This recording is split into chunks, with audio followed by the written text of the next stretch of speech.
Okay, here we are, another episode of What's Up on Straight to the Heart with Eric Earhart. So for people who don't know, we get together, my lovely bride and I, and we want to talk to you guys the way we talk at night in bed or riding down the road. Not in bed. Not in bed. the way we talk when we're going somewhere, we're on a plane, we're on a train, we're on an automobile. We're in our living room hanging out. When we're talking about current events, politics, philosophy, life, our children, just stuff. So that's what this episode, and it almost always starts with she's scrolling, and she'll say, well, what about this bill they just passed? Or what's going on with all these people? And so we call this episode What's Up? Because my wife likes to ask me, what's up? So, what's up? Yeah. So, today's topic is vaccines, the vaccine, vaccine mandates. So, what's up? What are you hearing about vaccinations, about the COVID vaccine? Okay. In particular. So, yeah, that's a lot to unpack, and it's a journey that, let's talk about vaccines, period, for a minute. And the journey we went on, where when we first got married, we were raised in a time in America where dads were told to sit in the waiting room while the moms had babies, and moms were pumped full of drugs, and getting the baby out was a surgical procedure. The moms were then told not to breastfeed. Mm-hmm. Like they were told back then not to breastfeed, mm-hmm. Right? I remember my mom did for a little while with my youngest sister. Uh-huh. So coming out of the time right when formula was better and breast milk was bad. Not as good as formula. Not as good, yeah. Yeah. So she was coming, so that was 1974. So that was kind of changing. Right. But not very fast. Right. So you say, well, what does that have to do with vaccines? Well, I'm setting the stage here, mm-hmm. Okay? I think I did not understand. I had not awoken, had not been woke yet to the fact that so much of the medical industry and so much of a lot of our lives, politics, a lot of things, but right now, education, but right now we're talking about medicine. Mm-hmm. So much of the medical industry, 80%, let's use the Pareto principle here, let's do an 80-20 rule, right? So 80% of the medical industry is driven by, when I say medical industry, I mean the actual doctors, mm-hmm. hospitals, mm-hmm. nurses. I'm not talking pharmaceutical industry, I'm talking medical industry, all right? I don't know if that's the right term, I'm just using it right now. And so I'm separating pharmaceutical industry, which is medicines and equipment and things like that, from the medical industry, the people that actually practice medicine, mm-hmm. Okay? So much of the medical industry is driven by the pharmaceutical industry. Mm-hmm. And we didn't know that. So why was this a thing that mothers were told that formula was better for their baby than their own breast milk that God had made them to produce, right? Mm-hmm. Well, the reason they were told that is because the formula industry was giving kickbacks to hospitals and doctors for promoting their product. Yeah. So it's just marketing, it's sales. It was the space age where science was on everyone's mind all the time. Yes. That's true. Culturally, if it was it's true. Scientifically formulated formula Right. was supposed to be scientifically Enriched formulated. bread. Yes. They were feeding their children enriched bread. Yes. And what that meant was they had extracted all the nutrients from the grain, from the whole grain, right? And then recombined it with a few things to make it into white bread that had no nutrient, it had no nutritional value, so they had to enrich it with a few things because mice wouldn't even eat it. Right. Right? Right. So this is what I'm saying. So I get that you are tying that culturally in that time it was the space age and science was all the rage, but that's not new. People have always been like that, right? Apothecary is the same thing, right? So there's nothing new under the sun. I believe biblically, there's nothing new under the sun. So it's only repackaged in a current version. Right. It's the new and improved crest. You see what I'm saying? Yes. So I would say that the huckster in the covered wagon selling their elixir was no different than Johnson & Johnson selling their baby formula. Right? I don't see any significant difference. I see no difference. I would say there's no difference. It's simply marketing. It's simply product placement, right? And it's simply paying doctors, nurses, and hospitals to be your sales staff. That's all it is, right? And so once I realized that that's what vaccines are as well, it changed my whole world, because I was simply like, can I just confess for a minute that most of us walk around sheeple? We're sheeple because we trust our government. We trust, my son's away at boot camp right now. I wore our country's uniform. My dad wore it. My grandfather wore it. My great grandfather wore it. All my uncles wore it and cousins wore it. Like, we all served, right? We all, salute the flag. We get a little teary-eyed at ball games when the Star Spangled Banner is played, and like, we believe in this thing, right? We put our lives on the line for it. We believe in it. And so you trust your leaders, and then you find out that, oh no, these people are just human beings like you are. And if they can make 20 to 30% of their income off of promoting a product, do you think they're not going to do it? Well, of course they're going to do it. They're humans, right? So it was a naivete in me when you and I got married. I already didn't like vaccines. I didn't like that the childhood schedule from that you and I took had tripled. Like, that already weirded me out. Yeah. And I'm already just kind of a skeptical person, right? Yeah. I'm a Pentecostal, guys. Tongue-talking, fire-filled, Jesus Christ preaching Pentecostal. And I'm a skeptical one. So when you and I got married, I was already skeptical, and we talked about it a little bit. But we just did the sheeple thing and said, oh, well, it's what the doctor recommends, right? Yeah. And so our first son got those first doses of vaccine, right? Well, 13 months later, we've got a baby girl, and they're giving her, and they're giving her, and that one didn't sit as well with me. And then 18 months later, we got a set of twins coming. And I remember standing off with that. I think it was a doctor that had a couple of nursing students or medical students in our room, when they were wanting to give the twins a vaccine for venereal disease. 1 day old. 1 day old. You have to give it to them within 24 hours, they said. Yeah. Right? And so I asked a simple question. I said, well, why are you giving a venereal disease vaccine to my 1 day old twins? Well, it's on the schedule. Why is it on the schedule? Well, just in case the mother has chlamydia. It was hepatitis B, right? Yeah. And I said, well, you've already tested her. She doesn't have it. Yeah, but it's just on the schedule. I said, that doesn't make sense. You're telling me it's on the schedule just in case the mother has it. The mother doesn't have it. She's never slept with anybody but me. I don't have it. We're not drug users. We don't drink. We don't smoke. There's nothing. Why are you giving my kid this? Give my babies, my 1 day old twins it? Well, because it's on the schedule. I said, but they don't have it, and she doesn't have it, and I don't have it. Why are you doing it?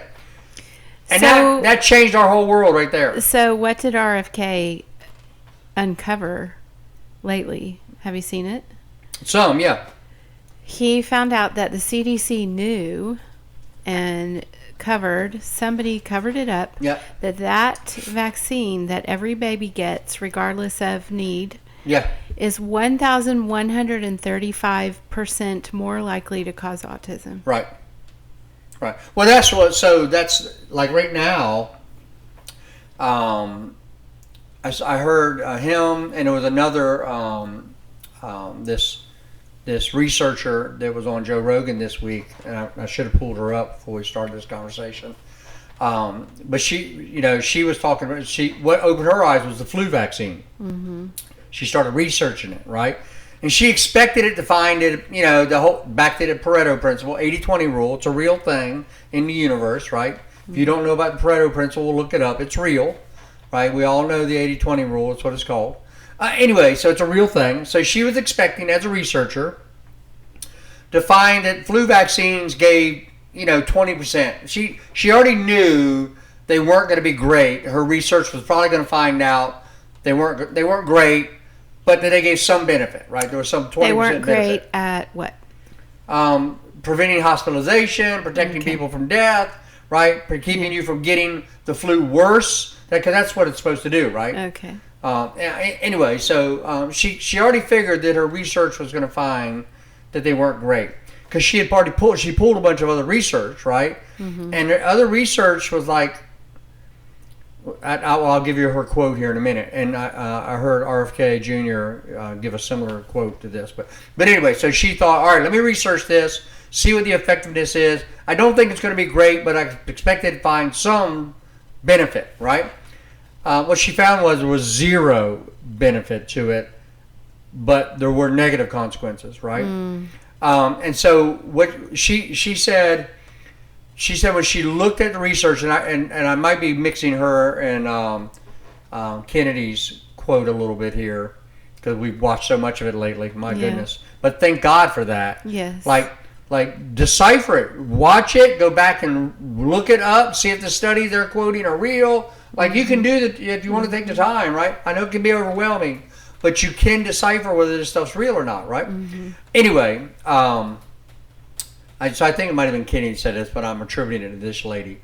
So I got to go back and look at that, and I'll pin a comment in this, guys, so I can see there. But the quote was that when I looked at the studies that had been conducted, that they were,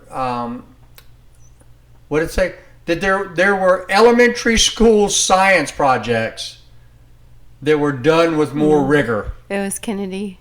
Yeah, that was Kennedy. Yeah. There was elementary school science projects done with more rigor than what he found. In fact, the test, and this is what is the old saying they say about police departments?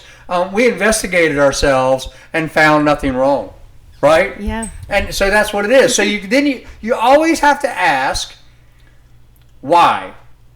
But the real why then is follow the money. If you want to know the why, follow the money, right? It's always the money.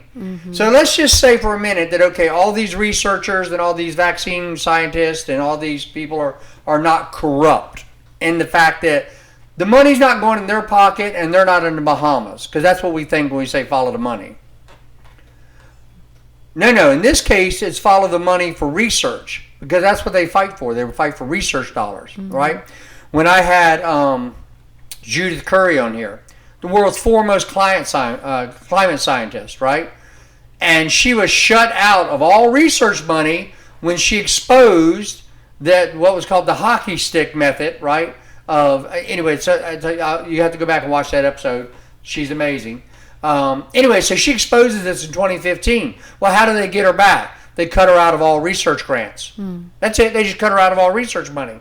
Because research money is how you live. Now, local doctors are getting paid. They get paid as salesmen. By how many, what percentage of their patient list is vaccinated. So mothers, or we didn't get. Or how many of your patients are using this brand of birth control or this brand of whatever? Their whole spiel is selling these people's products. Yeah, we did not get kicked out of our pediatrician when I started saying no, thank you. Right. They kept pushing it. And they kept pushing it. I just kept saying no, thank you. Yeah, no. And I ended up saying to myself, I asked myself, can I check the milestones, the range of milestones for crawling, for sitting up, for all this? If I'm not going to get the kids vaccinated, why am I going? Right. For them to check milestones. Milestones, yeah. And to is your baby developing? Right. To just ask me, are they? Well, I can look and see, and I can check the lists on Google. Yeah. And so we stopped going. But I heard in a lot of my moms groups, online moms groups, when mothers started saying no, thank you to the vaccines, their doctor would let them know that they could no longer serve that family. Right. Why? Right. Why? Yeah. Because of percentages. Yes.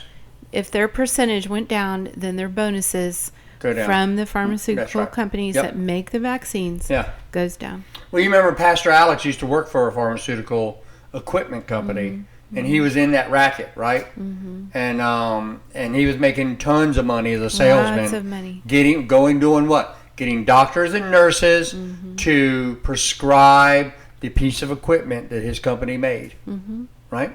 Simple as that. It's a marketing scheme. Yeah. And once you realize that, and RFK Jr. realizes that, right? Once you realize that, once I realized that, the reason you're not, the reason the government and doctors were recommending margarine instead of butter, right? Because they're being paid to recommend it.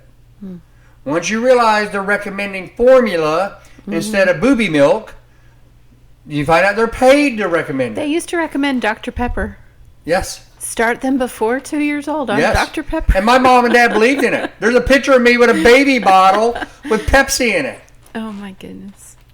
Because the doctor said it would help. We wonder why your teeth didn't do well. Yeah. Oh my. Yeah. So what you find out is, amazingly, doctors, scientists, all these people are humans, and not just humans, but many of them, because of their academic kind of mindset, are atheistic humans. And there's no doubt about it. It's 100%. Don't even get in the comments and try to argue with me this fact. You can go, well, Christians do that. They divorce and they do this and they yes. But there is not. It ain't even close. It's 80-20 when you look at the moral conduct of people who are devout Christians versus those who are not. It's not. It's so stark. The differences are so stark that the Bureau of Prisons. The Bureau of Prisons, a Federal Bureau of Prisons, in a research study that was almost a 10-year study, it was like a long study, found that the number one thing that reduced recidivism was an inmate becoming a devout Christian. The number one thing. There was nothing even close to it that reduced recidivism and made them go back out in the world and become a good, productive citizen. So it seemed like during COVID, when early on, there were doctors who were saying to try ivermectin, try hydroxychloroquine. It seemed like the doctors who were wanting people to boost their immunity by going outside, take more vitamin C, do the natural things that would help your body to fight an infection, a virus. Sure. They seemed to be Christians. Yes. Yeah, holistic view of life, spiritual view of life, Christians, right, exactly. So work with how God made your body. Yes. Well, I had a couple of doctor friends of ours that I wrote letters for them so they wouldn't have to take the COVID vaccine. So that tells you these doctors were like, no, I'm going to lose my job. Pastor Eric, would you please write these letters? And I absolutely did, because I knew that they were sincerely opposed to it on the grounds of their faith, right? So, yeah, so I'm not disparaging all scientists and all doctors for sure. Right. There are those that just want to help people, and you can tell the difference, right? And so I remember when it was probably, might have been this long, 2020. It might have been about July 2020. I don't even think it got that far. We might have been May, June 2020. Like, it had only been going on for 3 months, right? All the madness and lockdowns and craziness, and it didn't take long for me to realize, wait a minute, they're not offering any therapeutics. They're not suggesting anything to help you. Nothing. The medical community, the medical empire, the medical system, whatever you want to call it, right? Hospitals, doctors, people we know. My sister was a nurse. I called her and I said, hey, why are they not offering therapeutics, and why are they shutting down people that are trying to offer therapeutics? I said, why are they doing nothing? And so part of it was that COVID is just a cold. It's just a common cold. Now, with the man-made version, was the SARS-2, COVID-19, this special one. That's a man-made version, created right here in North Carolina, created right in the University of North Carolina. A United States Army major blew the whistle on it and said it's too dangerous. There's no way we should be doing this. So, of course, it was stopped. The Congress pulled the grant money on it, stopped the research through the money, right? And so what does Fauci do? He packs that whole thing up and sends it over to Wuhan, the Wuhan Virology Institute, right? Where what happens? We get the Wuhan virus. COVID, SARS-2, COVID-19, right? Anyway, so coronaviruses, COVIDs, are just they're common colds. It's a cold, it's a virus, right? And good old Lysol has been putting on their cans since the late '60s that they kill coronavirus, right? They kill the common cold. Well, praise the Lord for Lysol. So the one that they engineered was pretty dangerous. Yes, it was designed. It was a bat version, right? That had never leaped on humans because it couldn't, right? And it was a more viral version, right? Yeah. So it's not more dangerous, because the fact is it was not dangerous at all to children or healthy adults at all. So if you go back now and look at the death rates from COVID, now we'll talk about death rates. We're talking about vaccines. Let's talk about death rates for a minute. Look at the death rates from the COVID virus, if we can trust them. Let's say they're 80% trustworthy. Okay? So let's do that for a minute as a thought exercise. So for 30 to 50-year-olds with no comorbidities, right? You had a 0.7% chance of dying, right? For 20 to 30-year-olds, right, it was like 0.5. Once you got below 20... 0.5% is not half of a percent. No, it is half of a percent. It's half a percent. So 1% is 1 in 100. Right. So when you move the decimal over, that would be 0.5. Yeah. 5 of 1,000. Right. 5 chances in 1,000. Yeah. That you would die. Yeah, and I think I'm overstating it. I think it's 0.0. I'm sorry, because I think it's 0.5. It's 5 chances in 10,000. In 10,000. Right. Yeah, it's 5 chances. It's 0.0. And then once you get down to below 20 years of age, nothing. It's 0.001. Right. None died. Literally none died. Like they tried real hard. I remember the media trying real hard to find someone under 18 that actually died from it. And not like we literally know someone whose kid died in a motorcycle accident and was listed by the hospital as a COVID death. So they tried real hard to find an actual COVID death of a child under 18, and there was none. Right? So, no, it was not a more deadly version. It was a more viral version, right? So what does that mean? It means it spreads more easily. Yeah, it spreads more easily, right? Like something goes viral. Yeah. So the idea, of course, what they were doing and what they do all the time, they're still doing, is they create biological weapons. These are biological weapons. And with the idea, that's why the Army was funding it here at UNC, right? Because the idea is how can we incapacitate a couple 100,000 soldiers easily, quickly, right? Well, if you were to drop bombs, vapor bombs of this thing all over a section of a country, and a whole army has the flu, basically, has a respiratory virus for a couple of days, right?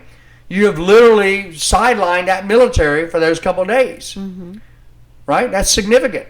So that's the way the military is designed to think. They're designed to think how to kill people and take over countries. That's what our army does, right?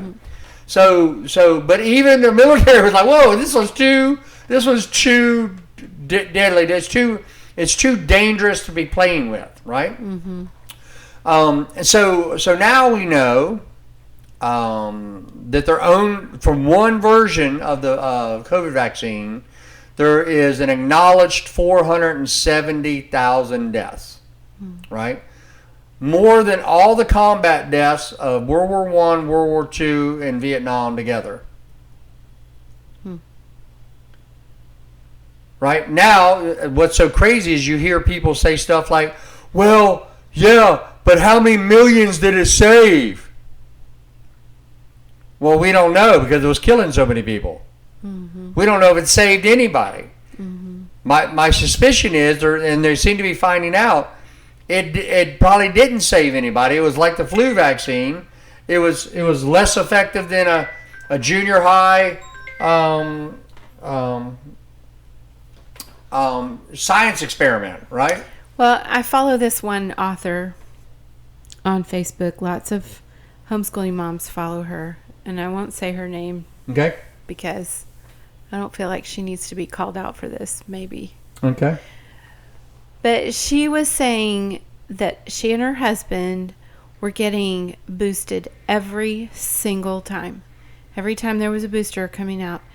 And then a few days later, she would say, oh, we have COVID. Oh, good thing we got boosted. It's so bad this time. It's so bad. It's so bad. And I was thinking, this is a smart lady. She puts out a lot of good books that are very researched. Yeah, I remember this incident. But why can she not see that she's getting sick with the very thing that they jabbed her with? With? Why is she? Why can't she put two and two together? Doing it? Right. But she was convinced that she was protecting herself from it being even worse. Yes. Yeah. As she got the next. Yeah. And if you notice, look, and thank God for this. Do you remember the viral videos in 2020, 2021, 2022 of the people dropping dead on TV? Now, you notice that's over, right? Because the vaccine's over. Yeah. Like, no one can ever forget that. No. That news reporters and football stars and basketball stars. A nurse who had just gotten it 15 minutes before passed out. She didn't die. Right. But she passed out during a press conference about the vaccine. Right. All these people were just passing out. Like, I say dropping dead. They were passing out on camera. Yeah, and the doctors, you can hear them. They're, trying to help sit her up and see if she's okay. And they're saying it's not the vaccine. I'm sure it's not the vaccine. Why would they be saying that? Right. How would they even know? Right. Because they're being paid to say that. Before they even They're being paid. That's why.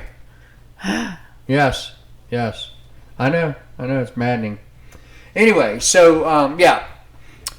So right now we are in a precious time that we have a president that's not using the CIA and the FBI to suppress the media like this, from talking about things.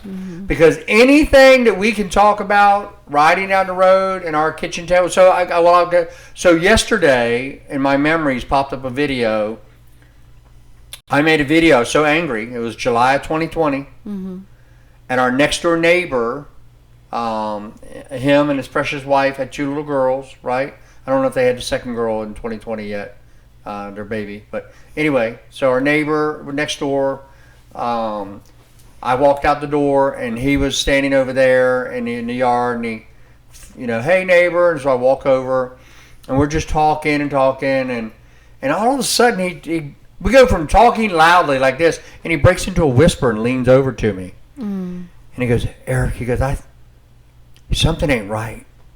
He said, the way they've got us all locked down and all they're doing, he said, something ain't right. And I looked at him and I said, John, why are you whispering? I said, look at the fear that you are standing in your own yard talking to me, and this system has so got you afraid that you're whispering in your own yard because you know it's all a hoax. When the very people that are telling you to put on a mask and stay 6 foot and lock down and close restaurants and close churches, when they're going to restaurants and hairdressers and wherever, when the people making the rules don't follow the rules, you know it's a hoax. And it is the definition of tyranny. That's the definition of tyranny. When the people who make the rules don't follow the rules they make.